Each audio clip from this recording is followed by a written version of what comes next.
going on, everyone? So, the Los Angeles Lakers completed their last California Classic game. Now look ahead to the Las Vegas Summer League. Definitely going to be catching some of those games. I hope to see some of you there. That'd be awesome to finally be able to meet some of the faces. But I want to kind of go over just general thoughts, give some grades for some players, things that they looked good at, things that they need to work on, my take on whether I think that they could play right now or not.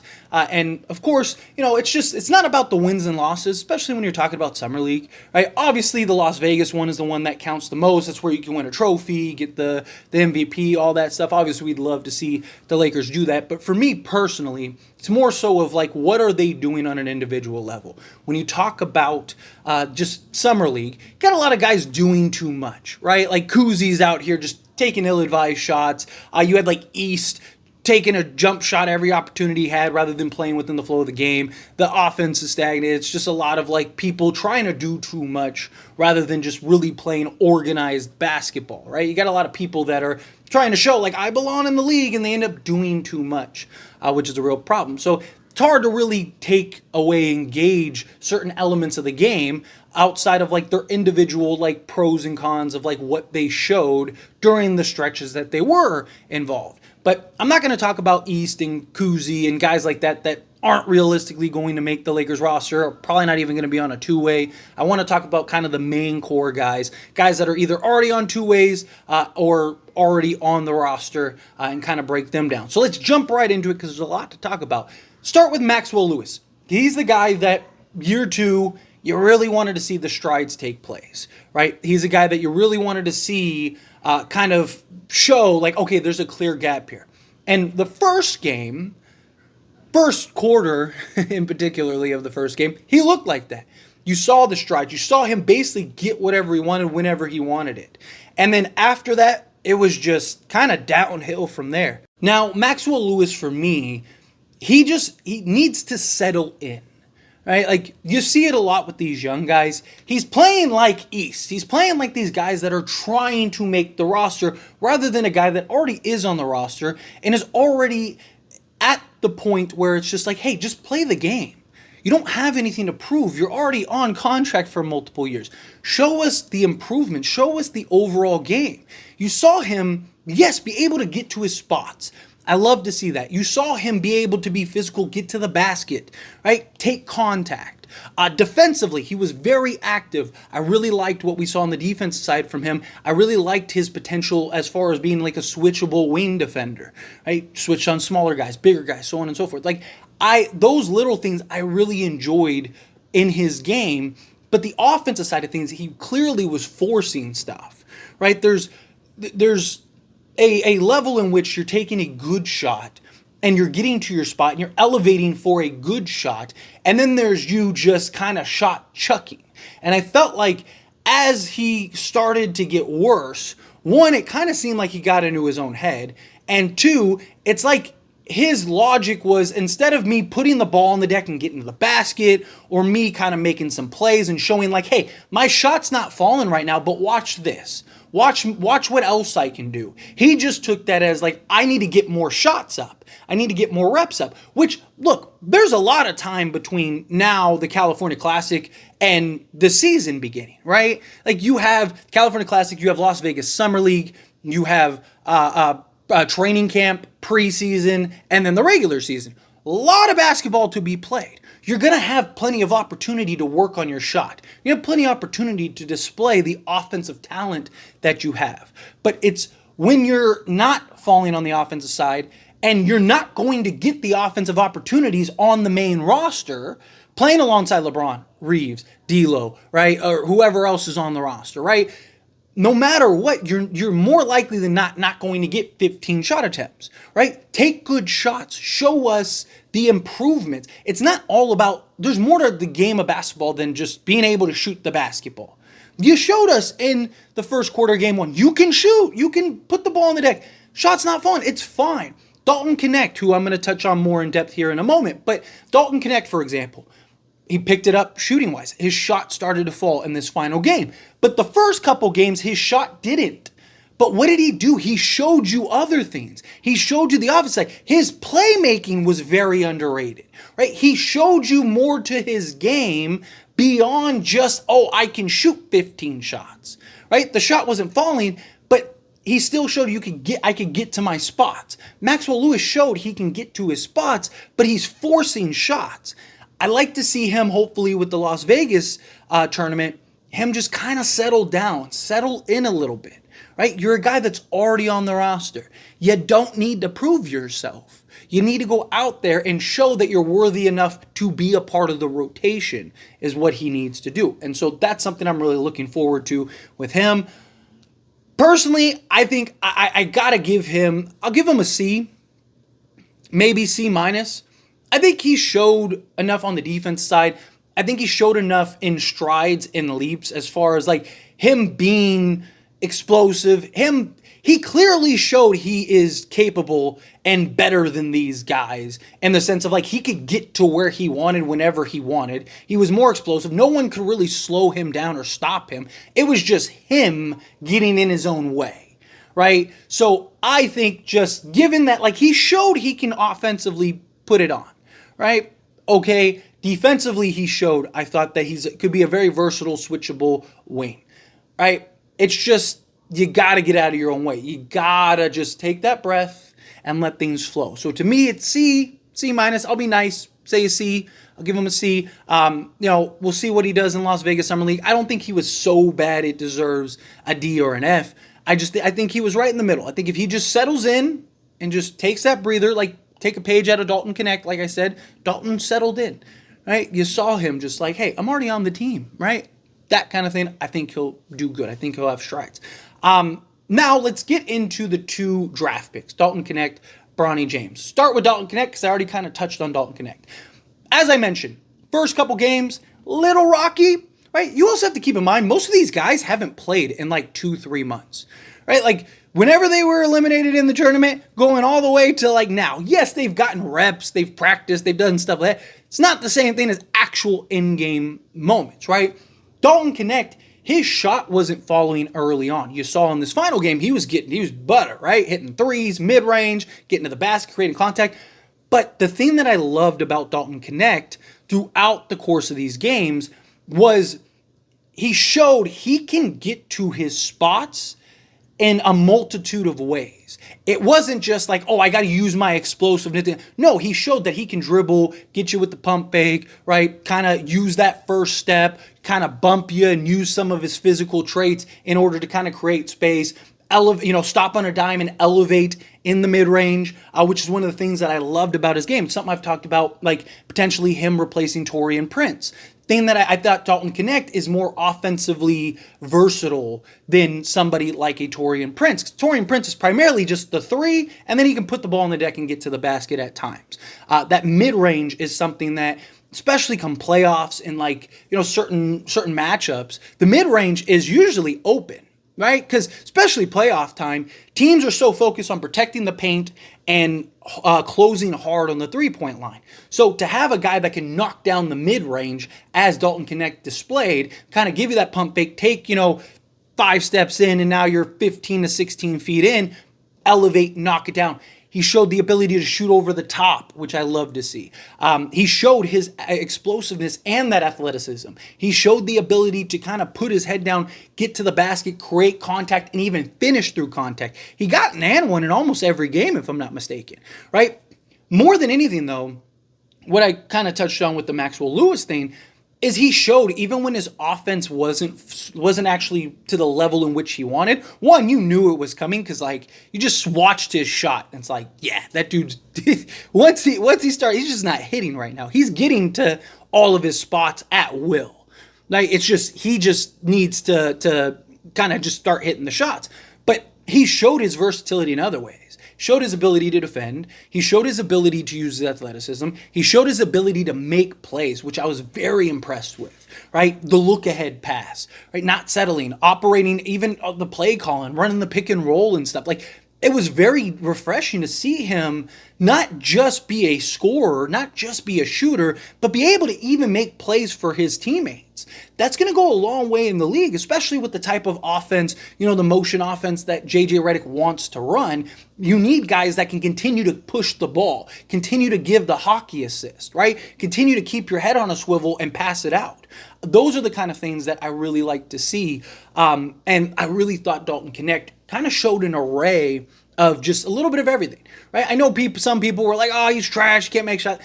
It's silly, right? Because he showed you he can get to his spots at will. He showed you that he even contested. He can shoot over the top and you're not even in his way. Problem was his shot just wasn't falling. And again, you have a lot of time between now and the actual regular season. Dalton Connect was one of the few guys on this Summer League roster that showed what we wanted to see, and I believe can actually deserve some rotation minutes. I'm not going to give him an A because I don't think he was that impressive. I don't think anybody was really that impressive where you were like, wow, right, that guy is unbelievable. But I would give Dalton Connect a B, maybe B+, because I thought you saw everything you wanted to see from him. I thought you saw the versatility. I'd probably give him a B+ just because I thought you saw more to his game than what was first perceived. Not saying he wasn't able to make the pass and stuff, but you saw him. I loved he didn't force stuff regularly, even when everyone else was. He still played in control. He still played within the boundaries of his game. He didn't try to go, oh, I need to ball out and show that I'm this guy. No, he stayed within the parameters of what they're running. I really enjoyed watching Dalton Connect in this Summer League. So for me, I'm going to give him a B+. Bronny James. So Bronny James only played 2 out of the 3 games. Offensively, needs some work. Bronny's still very raw. Don't get me wrong, very raw. However, you saw everything you wanted to see from Bronny on what his potential can be. That point of attack defender, disrupting passing lanes, playing hard-nosed defense, defend 90 feet, be able to knock down the open shot. Yes, his shot wasn't really falling, but it looks nice, it looks good. The potential is there to be that 3-and-D guy. His ability to get out in transition, his athleticism, his ability to push ahead and get the look-ahead pass, his ability to, orchestrate and run an offense, his ability to do the things that eventually, when he gets on the Lakers roster, well, he's on the roster, but you get what I mean, the rotation, the things that he's going to be expected to do. Right? I say it all the time. Not everyone has to be a superstar. Not every draft pick has to be, Jokic in the second round. Right? You need those hard-nosed guys. You need those dirty work guys. You need the Alex Carusos of the world. Right? And to me, that's where I think Bronny will really fit in this league and with this Lakers roster and really get an opportunity in the rotation. Not now, but down the road, in a year, 2 years, whatever. Right? Once he really starts to knock down the 3 ball, and once he's able to really kind of read the game a little better, because he's in control. I really like the way he carries himself. Right? Say what you want about the guy. The guy has the athleticism, he has the IQ, he carries himself well, and he's a defensive menace. I mean, he's disrupting. He had like 10 turnovers created. Now, I'm not talking about just steals and like the rip and stuff like that he got. I'm talking about just deflections that other guys picked up. Like there was like 2 or 3 where he just got a hand on the ball or a fingertip on the ball. And like I think one time was Maxwell Lewis, one time I think was East, and the other time I think might have been Castleton, and then he like threw it out ahead, or Connect, one of those two, right? And it was all created by just Bronny's disruption. So say what you want about the guy. The guy has shown he can play defense on an NBA level. He can be that point of attack. He can be that menace. Again, can he just be our Dennis Schroeder, but shoot better? Right? It doesn't have to be a superstar. Can he come off the bench and be that point of attack 3-and-D guard that just can get after it, initiate the offense, play off ball, play a little on ball, do a little bit of everything? Again, those guys, the George Hills, the Avery Bradleys, the Mario Chalmers, Norris Coles, right? Like those guys of the world are still very valuable. And then to an elite level, the Drew Holidays, the Derek Whites, right? Where they're not superstars. They're not, they're all-star level players. Can Bronny get to that? Now, I'm not saying he has to be Ja Morant, right? Can he be just that like elite 2-way 3-and-D guard that just gets after it and is just relentless. That's where I think you're really going to find Bronny. That's where I think he'll fit in as far as like making the roster and being a key piece in the NBA for the long haul. As far as like a grade for him, I got to give him probably a C, just because, one, again, he missed the game, and obviously that's a little concerning. They said that, it was just precautionary. Now, so I didn't get to see a full display. He still is very raw, still has a lot he needs to work on, a lot of things that he needs to really kind of capitalize on. I don't think necessarily any of the like main guys that I'm going to talk about, I don't think any of them deserve anything less than a C, because I think all of them kind of showed their versatility and like what you wanted to look for. The guys that I'd probably give a D and below to are some of the other guys, but I think I think C is fair.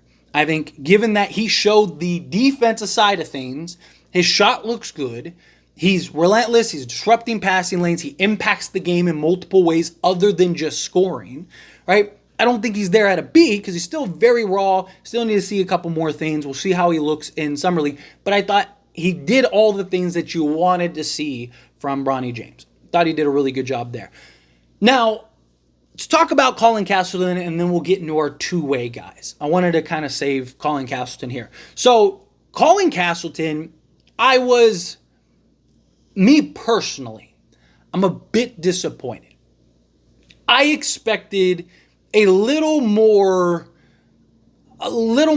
just, not necessarily dominance, but just like control. Probably a better way to phrase it. I wanted to see a little more control out of him. And I don't mean control in the sense of like control. I'm talking about control of the game, control of the way he played. He's skilled. There's no doubt about it. He showed everything that he talked about showing. He showed in these games. His ability to make plays, and you can run your offense through him. His ability to defend and block shots. His ability to switch out and defend out on the perimeter at times. Not something that you'd really trust, but if he gets caught in a switch, I think he can hold his own a little bit. His ability to step out and knock down the three ball. He knocked down a three in 2 out of the 3 games, I believe. Right? So his ability to stretch the floor. Right? His ability to work and operate around the post. I love that. He's a guy you can dump the ball down to. He can kind of go to work. Kind of reminds me a little bit of like a Brook Lopez. Right? Like he has that low post game. Give him the ball. He can score with his left, score with his right, turn around. He knocked down the little 15-foot. He can step out and knock down the three. He's very skilled, very refined in that manner. He plays incredibly timid at times and incredibly soft at times. Right? Like, he'll get the ball and it's like you're 6'10", 6'11", 250.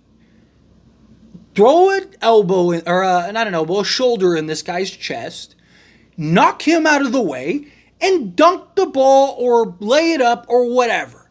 Right? Like, or sometimes he'll even have like smaller guys on him, and it's like, bully that guy. Right? I want to see more aggression from Colin Castleton. As like your third big, right? I don't hate him if the Lakers brought him on, right? Like, he's more skilled than Jackson Hayes. Like, they both kind of have the same problem. Jackson Hayes is more energy and athletic. Castleton's more refined, right? He's more skilled overall, right? So, like, if you were to trade Hayes and Brandon Castleton, I'm totally okay with that.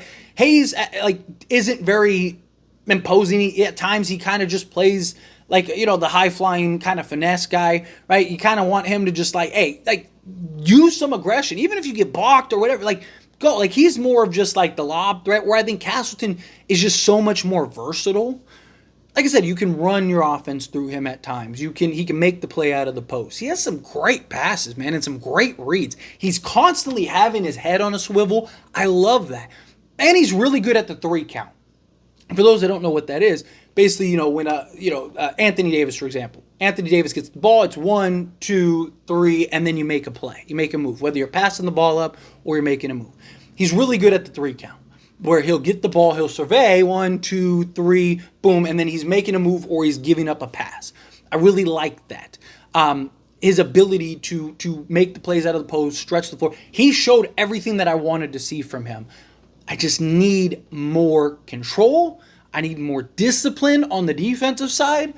And I need him to be more aggressive, be more physical, right? Like he plays like a guard at times, which has its skill set and its value. But like you look at Jokic. Jokic is essentially a guard in a big man's body. But when it's time to go, get out of his way. He's running you over. That's what I want to see more from Castleton. Now, obviously, he's not as big and imposing as Jokic, but he does have good size. You know, like I said, 6'10", 6'11", 250. Body him up, use your big frame, and move some bodies out the way, right? I need to see a little more physicality from him. So I was a little disappointed in him, but I do think he warranted a B-, in my opinion, because, again, he showed the rebounding. He showed the ability to finish through contact at times. He showed the ability to make plays. He showed everything he wanted to see. I just wanted to see him look like... I wanted him to look like the clear-cut best player on the court, right? I wanted you to see him and be like, that guy needs to be on the roster. And I don't know. Maybe it's my expectation. Maybe I had higher expectations for him. Again, he showed everything that you wanted to see from him, which is why I'm giving him a B, right? Maybe even like a B-, because I don't think it warrants a C. I think he was better than a C. But I don't think he was... I wanted to come on here because I had this video thought out, before it started. Like, okay, I'll do some grades. I thought I was going to come on and be like, that dude was an A. He dominated. He did this, the X, Y, Z, blah, blah, blah, blah, blah. I really thought that was going to be the case. And, again, I'm just a little disappointed. I wanted to see more. I do think as like your third big, he's fine. You could bring him in. He's skilled. He showed the versatility. But as far as just like being what I wanted him to be, where like, hey man, this guy might even be able to back up AD, right? He's not there yet. Still needs probably another year or two of development, which he's pressing age. He's getting older, right? So it's a question there. All right, let's get into our two-way guys, right? Covered Lewis. We covered our two draft picks in Connect and Brony. Now we got Armel Traore, and we have a Blake Hinson. So let's start with Traore because I think he's simpler to break down. So Traore, again, very raw, needs some development. Probably going to take a year to, more likely, probably closer to 3 years, in my opinion. Probably 2-3 years, I think, for him to really carve out, like, okay, this guy could be a rotation piece because he is very raw. But I love his game. He showed everything you want to see. His versatility, particularly on the defensive side. He's 6'9", with like a 7'3" wingspan. Showed the versatility on that side, being able to rebound, defend out on the perimeter, move his feet and defend out on the perimeter, but also switch on big men. To me, I can see him maybe not as elite defensively, but can he be like Jared Vanderbilt, but better offensively? Again, Jared Vanderbilt's like super elite defensively, right? It's like unfairly good how good he is on the defense side.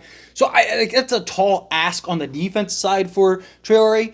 But the ground that he covers and the switchability and the length and the way he can spread out and stuff, he's bigger and just bulkier too, but he still moves well, right? Like, I think he, at worst case, can be just like a defensive stopper that hopefully can knock down some consistency from the three, which he showed the ability to step out, knock down the three ball. His shot doesn't look terrible. Definitely needs some work, but I really liked what I saw from him on that side. His versatility to get offensive rebounds, get putbacks. He's got good feel for the ball. He got good feel for just positioning, right? He plays hard, the energy, the effort. I mean, he's a guy that's giving you 110% on the court nonstop. To me, like, he has the upside for him is like, this dude might, like, if he's really worked properly, he has the tools to potentially be not like a super, but you also never know, right? You never really know how, like, Giannis, did anyone think Giannis can be that? So I don't want to put those kind of expectations. But, like, a real like starting level, maybe even star level player. Because there's like star, all star, superstar, right? Like, no, I don't know, like in that like star range, like high end top tier role player to like maybe he's like your second or third guy. Because he has all the tools, he has all the intangibles. His ability to finish with both hands, his ability to apply pressure on the defensive side, both from an inside and outside perspective, his versatility to switch on multiple positions, his relentlessness, right? Like if you can just get all of the tools in his tool belt and get him to really learn how to use them, that guy could be something special. I mean, there's an argument to be made that he was our best summer league player in this classic. So like through all 3 games, like as far from a consistency level, right? Obviously, individual game, maybe you could point out like this guy was better, that guy was better, so on and so forth. But collectively, he was the most consistent. He brought it the most out of anybody. He played and never went outside of his role. He was very calculated in when he took his shots and stuff. Like he didn't force anything. He played exactly what you wanted him to play. And I really liked what we saw from him. I was very impressed from him on these side. I got to give him a B+. I really do, because as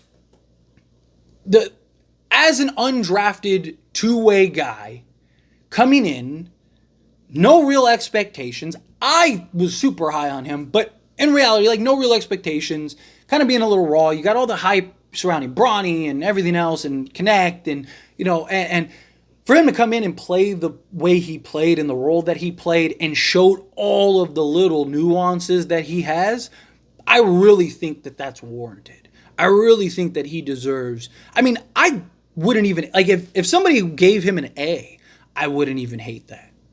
Just because, again, was he a superstar? Was he like the clearest best player on the court? No, but he was everything you wanted to see. Everything. Like, I loved what you saw from a guy that you knew coming in was a real development guy. You knew was not going to look perfect. And he looked about as good as you could look for that type, for what he is, right? So I was very impressed with his game. Again, there's more to, at least for me. I'm sure some people might go, giving these guys B's and A's and blah, blah, blah, blah, blah, and they're all D's because no one scored X. To me, there's more to the game of basketball than scoring. I like, anybody can score in the NBA, right? You see guys you've never heard of go and drop 30 on a random night. I don't care so much about scoring, right? Shooting can be taught. Things can be taught. I care about what are your other intangibles and tools. What are the things that you provide the game besides being able to score? Because when you're because any of these guys that actually do get in the rotation, for a while, they're probably not going to be one of the main guys. So what can you do beyond the offensive side of things to impact the game? And Traore is a guy that did everything that you could ask for besides dropping 30.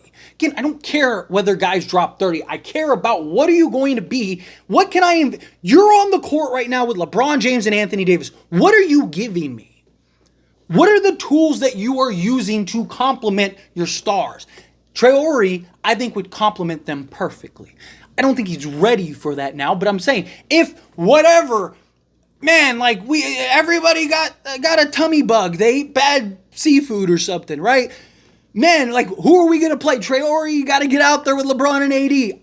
I would love it. Like, let me see him for 15 minutes. Just play. He just played. I loved it. He just played. I loved it. But moving on to Blake Hinson.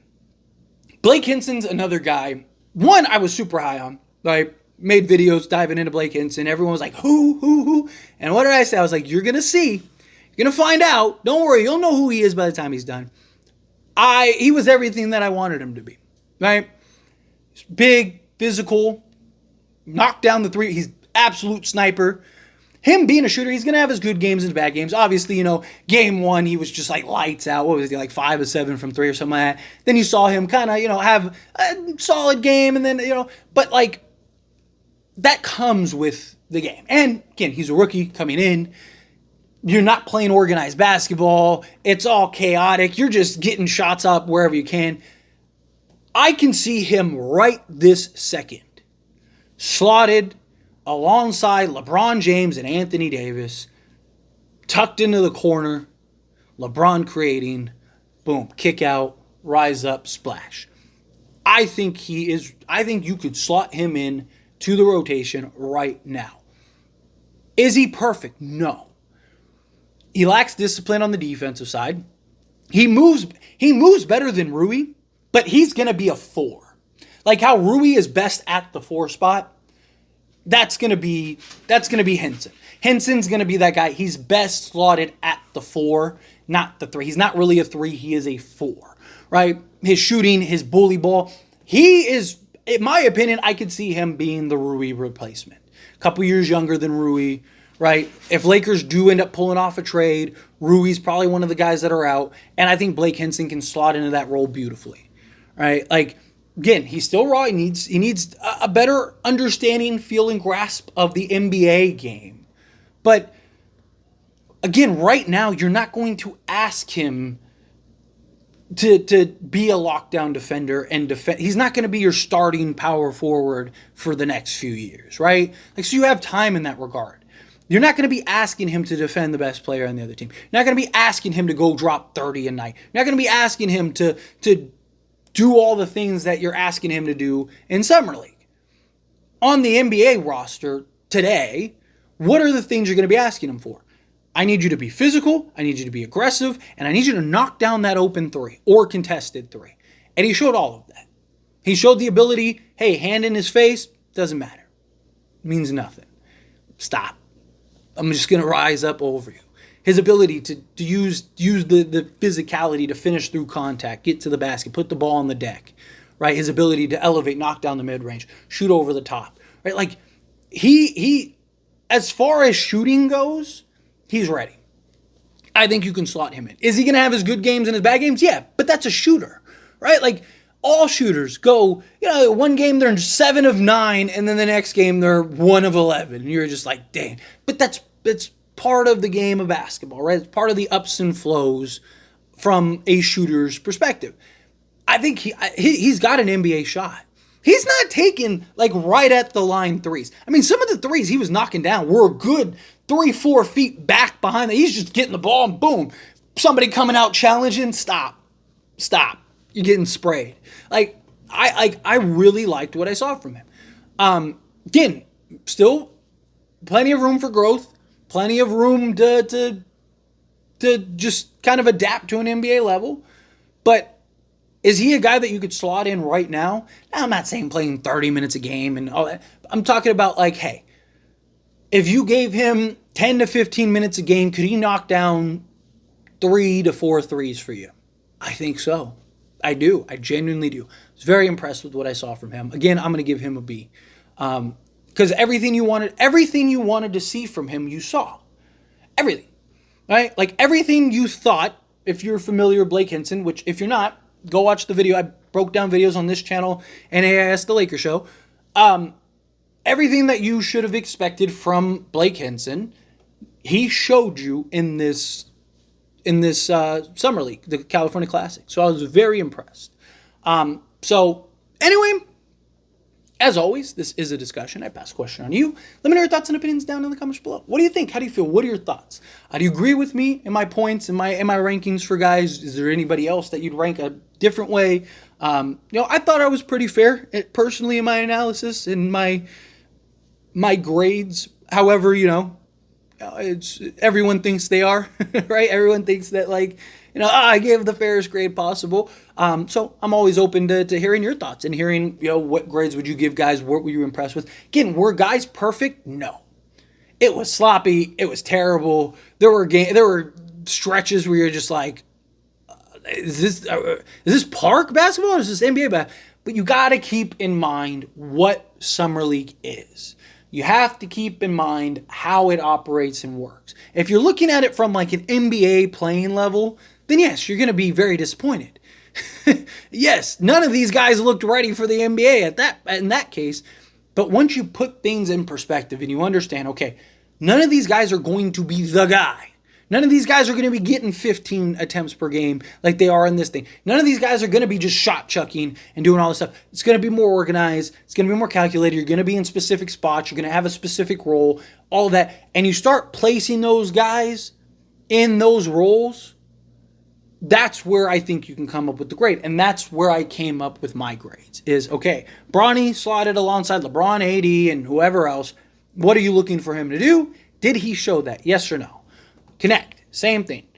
Henson, same thing. Castleton, same thing. So on and so forth down the list.